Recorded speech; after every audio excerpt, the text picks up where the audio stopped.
পিনাকিদা, আপনার ভবিষ্যৎবাণী তো একটাও ফলে নাই, সব মাঠে মারা যাচ্ছে। আপনি দেশে আসেন, আমাদের সাথে ভারত বয়কট আন্দোলনে, ফ্যাসিস্ট হাসিনা বিরোধী আন্দোলনে শরিক হন। দেখি আপনার কত মুরদ। পিনাকি সাহেব উনাকে হুতাইতে হুতাইতে ব্যর্থ হয়েছেন। এখন সেই ঝাল গণ অধিকার পরিষদের উপর উঠাতে চান। তিনি গণ অধিকার পরিষদকে হুতায় দিতে চান। ভারতের আগ্রাসন বিরোধী যে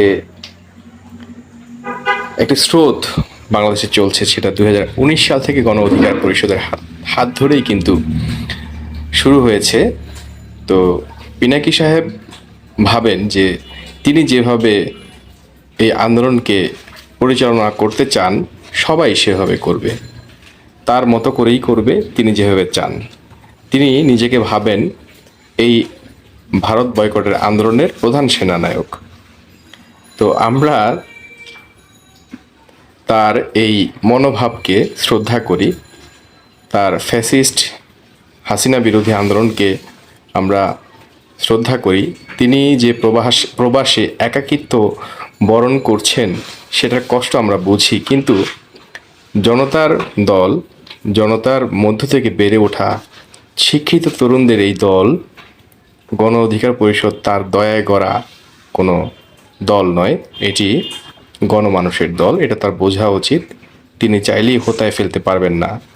বরং আমরা ফ্যাসিস্ট হাসিনা সরকারের সাথে তার এই মনোভাবকে যুক্ত করে আমরা আগামী 5 বছর প্রয়োজনে আন্দোলন করব। তার যে মনোভাব, আগ্রাসী মনোভাব, ভারতের যে মোদী সরকারের আগ্রাসী মনোভাব, শেখ হাসিনা সরকারের যে আগ্রাসী মনোভাব, আমরা একইভাবে দেখি।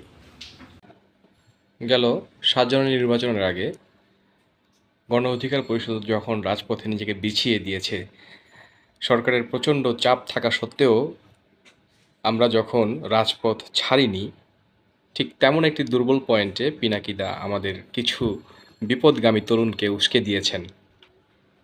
সেই বিপদগামীরা আজকে তারা নিজেরাও গণ অধিকার পরিষদের একাংশ বলে দাবি করছে, তারাও ভারত বয়কট আন্দোলন করছে। এখন প্রশ্ন হলো, তারা যে 15 জন এই রাজপথে ভারতের পণ্য বয়কটের আন্দোলন করছে, পিনাকিদা কিন্তু সেই 15 জনের যে মিছিল, 15 জনের যে বিক্ষোভ আন্দোলনের যে চিত্র, সেটি কিন্তু তার সামাজিক যোগাযোগ মাধ্যম দিয়ে লাখো মানুষের কাছে পৌঁছে দিচ্ছেন। এটা থেকে বরং বয়কট আন্দোলন ক্ষতিগ্রস্ত হচ্ছে। বয়কট আন্দোলন কেন ক্ষতিগ্রস্ত হচ্ছে? কারণ মাত্র 15 জন মানুষ ভারত বয়কট করছে বলে সোশ্যাল মিডিয়াতে ভেসে বেড়ায়।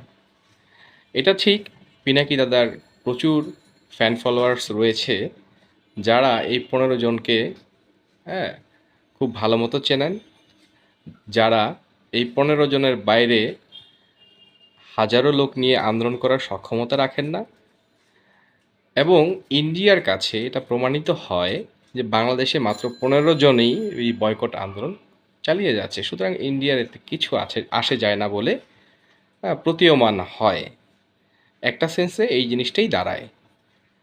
আমরা যে হাজারো মানুষ নিয়ে আন্দোলন করছি, পিনাকি দাদা সেটা দেখেন না। তিনি অন্ধ হয়ে গেছেন, কাঠের চশমা পরে নিয়েছেন, তাই তো? সকল প্রকার আগ্রাসনের বিরুদ্ধে আমরা জনতার অধিকার বাস্তবায়নের জন্য মাঠে আছি, থাকব। পিনাকি সাহেব, আপনি পারলে হোতায় ফেলেন। আমরা আছি, আমরা দেখছি।